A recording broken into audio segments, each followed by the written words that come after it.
नमस्कार विद्यार्थी मित्रांनो, माझे नाव सिद्धी सुरेंद्र घरडकर। मी अमरकोर विद्यालयात शिकत असून इयत्ता 8वी क ची विद्यार्थिनी आहे। आज मी तुम्हाला इयत्ता 10वी च्या मराठीच्या पाठ्यपुस्तकातील गोष्ट अरुणिमाची या धड्याविषयी माहिती सांगणार आहे।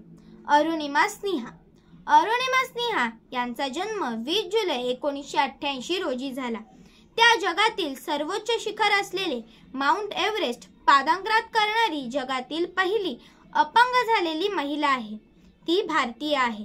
उत्तर प्रदेशची रहिवासी असलेली अरुणिमा 12 एप्रिल 2011 रोजी लखनौ येथून दिल्लीला जात असताना काही गुंडांनी तिला पद्मावती एक्सप्रेसमधून बाहेर फेकले होते। या घटनेत गंभीर जखमी झालेल्या अरुणिमाच्या डाव्या पायावर शस्त्रक्रिया करून डॉक्टरांनी डावा पाय गुडघ्यापासून काढून टाकला। एव्हरेस्टवर चढणारी पहिली भारतीय महिला असलेल्या बचेंद्री पाल यांनी तिला प्रशिक्षण दिले आहे। कमरेपासून पायाचे हाड मोडले होते। चेहऱ्यावर जखमा झाल्या होत्या। ती जिथे आदळली त्याला लागून दुसरा रेल्वे मार्ग होता। दुसऱ्या ट्रॅकवरील रुळांवर तिचा पाय होता। तिने उठण्याचा खूप प्रयत्न केला पण ती उठू शकली नाही। पाय हलत नव्हता। समोरून एक रेल्वे त्याच ट्रॅकवरून येत होती। ती तिच्या पायांवरून गेली। रात्रभर रेल्वे येत जात होत्या। रेल्वेतील मलमूत्र तिच्या चेहऱ्यावर अंगावर पडत होते। बऱ्याच वेळानंतर तिची शुद्ध हरपली। सकाळी कुणाला तरी ती दयनीय अवस्थेत ट्रॅकवर पडलेली दिसली। एका प्राथमिक आरोग्य केंद्रात तिला भरती करण्यात आले। हे तिला जाणवले। तिचा पाय कापण्याचा निर्णय झाला। त्यामुळे तिची व्हॉलीबॉलमधील कारकीर्द संपुष्टात येणार होती। भूल द्यायची सुविधा उपलब्ध नसल्याने तशाच परिस्थितीत तिचा पाय कापण्यात आला। त्यानंतर तिला दिल्लीत एम्स रुग्णालयात भरती करण्यात आले। तिच्याकडे अधिकृत तिकीट नसल्याने तिने स्वतःच उडी मारल्याचा दावा दूरचित्रवाणी माध्यमे करू लागली। या सर्व घटनाक्रमात तिला शारीरिक आणि मानसिक आघातांना सामोरे जावे लागले। अरुणिमा स्नेहाला कृत्रिम पाय लावण्यात आला। जीवनाला कलाटणी देणारी घटना। 23 वर्षीय राष्ट्रीय स्तरावरील व्हॉलीबॉल खेळाडू असलेली अरुणिमा स्नेहा 12 एप्रिल 2011 ला दिल्लीला नोकरीच्या मुलाखतीसाठी निघाली होती।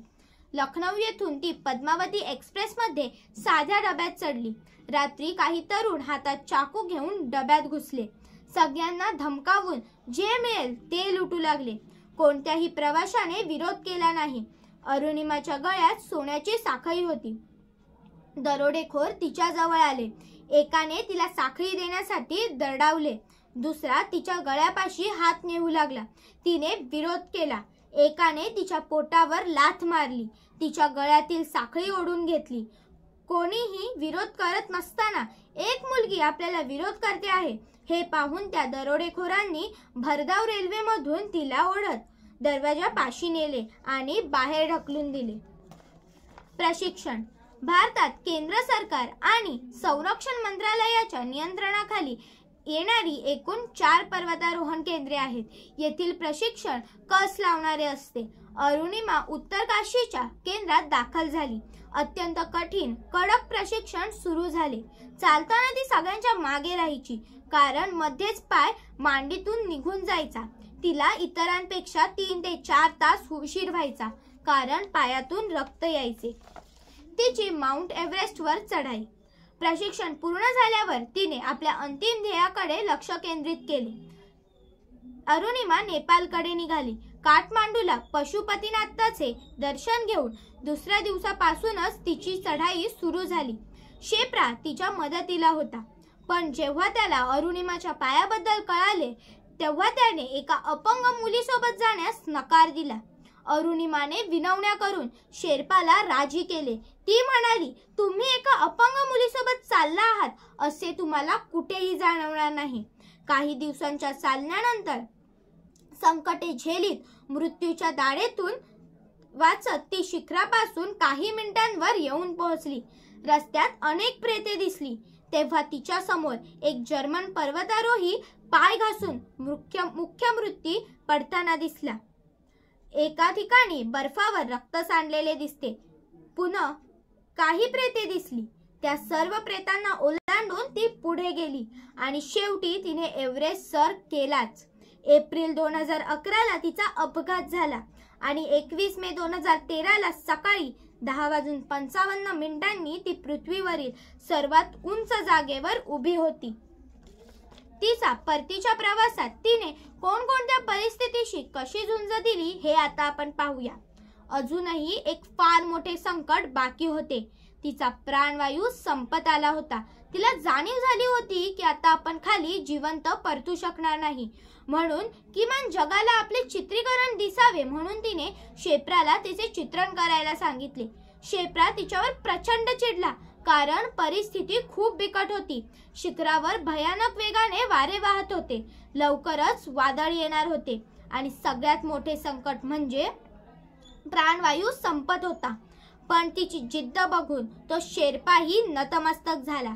तो म्हणाला, अरुणिमा, आता मी इथे मेलो तरी चालेल, पण तुला एकटे सोडणार नाही. तुला जिवंत परत खाली घेऊन जाईनच. वेगाने ते परतीला निघाले, पण तिचा कृत्रिम पाय सतत मांडीतून निखळत होता. त्यामुळे तिला चढताना आणि चालताना खूप त्रास होत होता.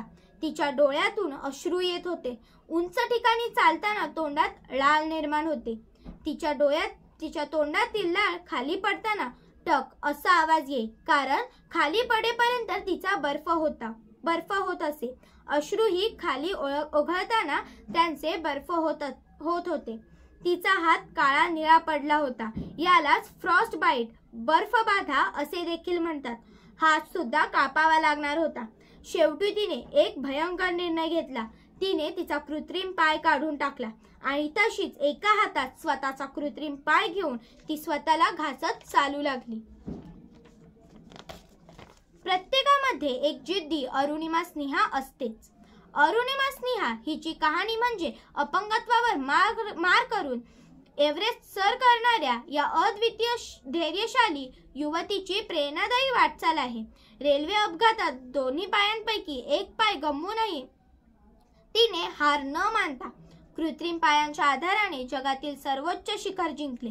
या उदाहरणातून स्पष्ट होते की जिद्द ही बाह्य परिस्थितीतून निर्माण होत नाही, ती अंतर्मनात दडलेली असते.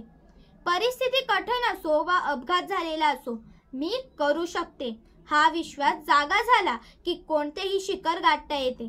समाजात काही जण सहज हार मानतात, तर काही जण संकटांना संधी समजून उभे राहतात. हे जिद्दी अरुणिमाचं सामर्थ्य आहे. तर आता आपण या घटनेचा आपल्या जीवनशैलीशी कसा संबंध साधता येईल हे पाहूया. एव्हरेस्ट म्हणजे जगातील सर्वोच्च शिखर, पण प्रत्येकाच्या आयुष्यात एक स्वतःचा एव्हरेस्ट असतो. कधी एखादे स्वप्न, कधी एखादी धैर्य रेषा, कधी स्वतःशी लढण्याचे आव्हान. या संकल्पनेतील काही विचार. स्वतःचा शोध. एव्हरेस्ट जिंकण्यासाठी जशी तयारी, धैर्य आणि चिकाटी लागते, तशीच मनातील एव्हरेस्ट गाठण्यासाठी आपली क्षमता ओळखणे आवश्यक आहे. अडथळ पर्वतासारखे. जीवनातील अडचणी म्हणजे बर्फाच्छादित शिखरासारख्या, त्यावर मात केली तरच शिखर गाठता येते. धैर्य व चिकाटी. शारीरिक एव्हरेस्ट गाठायला जसे धैर्य लागतं, तसंच मनातील एव्हरेस्ट जिंकायला मानसिक ताकद लागते. प्रवास महत्त्वाचा. एव्हरेस्ट गाठताना प्रत्येक पाऊल शिकवण देतं, तसेच आपल्या स्वप्नांच्या वाटचालीतील प्रत्येक पाऊल शिकवण देते.